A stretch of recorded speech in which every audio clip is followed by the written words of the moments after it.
Technical অ্যানালাইসিসের ব্যাপারগুলো আমরা আস্তে আস্তে একটু একটু করে জানবো। তো টেকনিক্যাল অ্যানালাইসিসের আজকে যে বিষয়টাই আমি দেখাবো,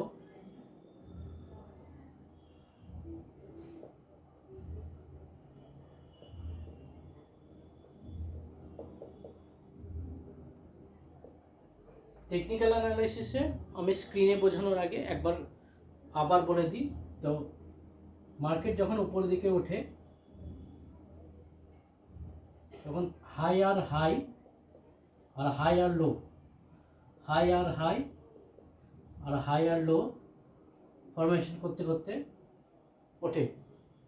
যখন মার্কেট নিচে নামবে, আমি স্ক্রিনে দেখাবো তখন সম্পূর্ণ আলাদা। এখানে এত সুন্দরভাবে ড্রয়িং হচ্ছে, কিন্তু ড্রয়িং আর মার্কেটে বোঝানোর সম্পূর্ণ lower high lower low, lower high lower low, lower high lower low, এভাবে মার্কেটে আপ ডাউন দেখা যায়। তো কি করে বুঝবো? উপরে রেজিস্ট্যান্স, নিচে সাপোর্ট লেভেল, আবার সাইডওয়েজ যখন মার্কেট থাকবে একটা নির্দিষ্ট রেঞ্জের মধ্যে মার্কেট দেবেন ঘোরাফেরা করছে সাইডওয়েজ মার্কেটে। আমি স্ক্রিনে গিয়ে একটু ডিটেলভাবে দেখিয়ে দিচ্ছি কি করে মার্কেটের আপ অ্যান্ড ডাউন হয়। তো একবার দেখে নেব। আমি স্ক্রিনে ব্যাংক নিফটির 6 এপ্রিলের একটা চার্ট দেখে নিচ্ছি। আজকে 9:15 মার্কেট খুলেছিল ব্যাংক নিফটি, এই যে গ্রিন ক্যান্ডেলটা দিয়ে। তারপরে সাইডওয়েজ মার্কেট 1টা 2টো 3টে 4টে 5টা 6টা 7টা 8টা, মানে 40 মিনিট ধরে 45 মিনিট ধরে এখানে মার্কেটে আপনার একটা নির্দিষ্ট ইয়েতে মার্কেট আটকে ছিল। এই এই রেঞ্জের মধ্যে মার্কেট আটকে ছিল। এই রেঞ্জটা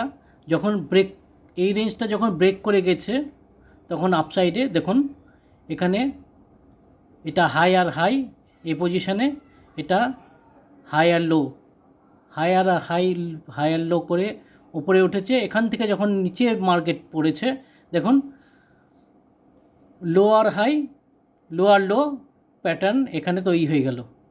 এটা লোয়ার হাই লোয়ার লো 5 মিনিটে চার্ট। এটা ব্যাংক নিফটির 6 তারিখের মার্কেট পড়েছে। এটা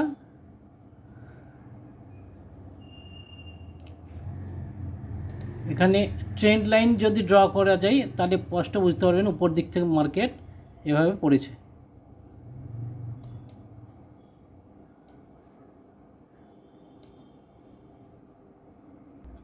bank Nifty 1 day time frame হিসাবে একবার দেখিয়ে দিচ্ছি। মার্কেট এই পজিশন থেকে যখন উঠেছে একটা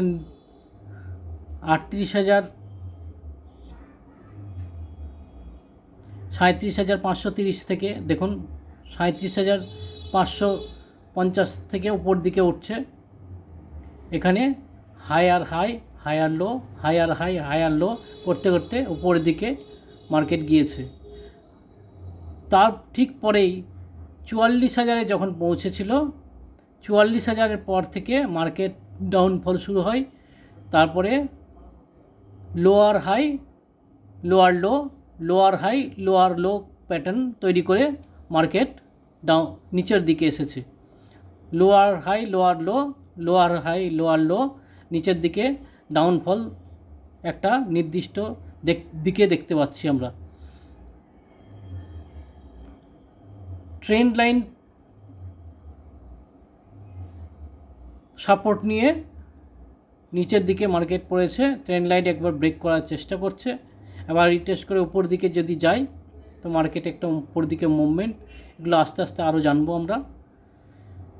তো মার্কেটের pattern sideways pattern, upside downside তিনটে।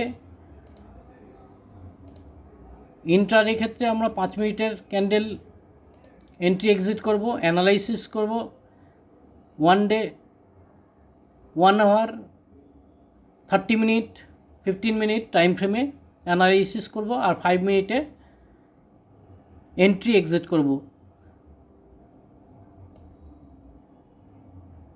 এটা নিফটির চার্ট, নিফটির 6 তারিখের 6 এপ্রিল।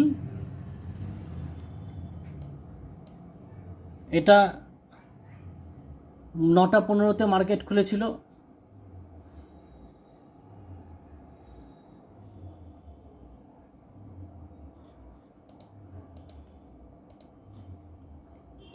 পাঁচ মিনিটের ক্যান্ডেলটা মার্ক করে নিলাম।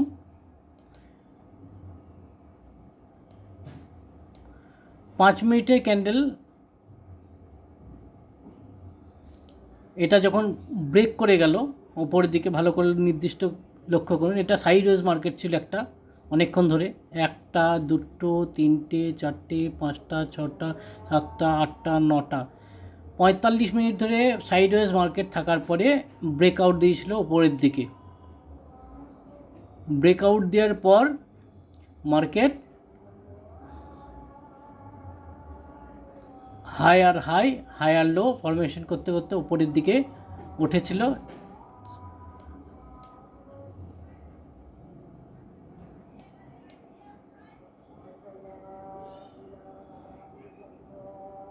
$16,640 পর্যন্ত মার্কেট গিয়েছিল।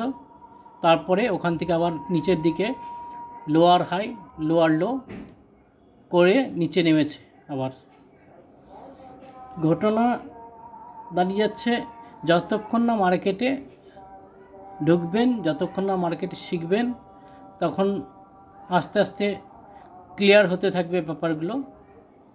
ট্রেন্ড কোন দিকে যাচ্ছে আস্তে আস্তে বুঝতে পেরে যাবেন, কোনটা সাইডওয়েজ মার্কেট, কোনটা আপ ট্রেন্ড, কোনটা ডাউন ট্রেন্ড। হটকারিতা করবেন না। প্রথম 5 মিনিট, প্রথম 15 মিনিট ক্যান্ডেল দেখবেন, তারপরে মার্কেটের ডিসিশন নেবেন কোন দিকে যাচ্ছে। আমার এখানে ভলিউম লাগানো আছে, আমার এখানে মুভিং অ্যাভারেজ লাগানো আছে, আমার এখানে আরএসআই লাগানো আছে। তো ইন্ডিকেটার কী ইউজ করব, ইন্ডিকেটারের ভিডিও পরবর্তীকালে নিয়ে আসবো। আর এটা দেখছেন 3টে দাগ, এটা হচ্ছে সিপিআর। সিপিআর কী জিনিস, রেজিস্ট্যান্স আর সাপোর্ট কী করে ড্র করতে হয়, সব একটা নির্দিষ্ট ভিডিও আমি আলাদা আলাদা করে আসবো। তো আজকে যেটা আমার দেখানো ছিল টেকনিক্যাল অ্যানালাইসিসের, কী করে মার্কেট আপ আর ডাউন আমরা চিনব, তো আজকে যতটুকু পারলাম আমি চেষ্টা করলাম দেখানোর। ধন্যবাদ।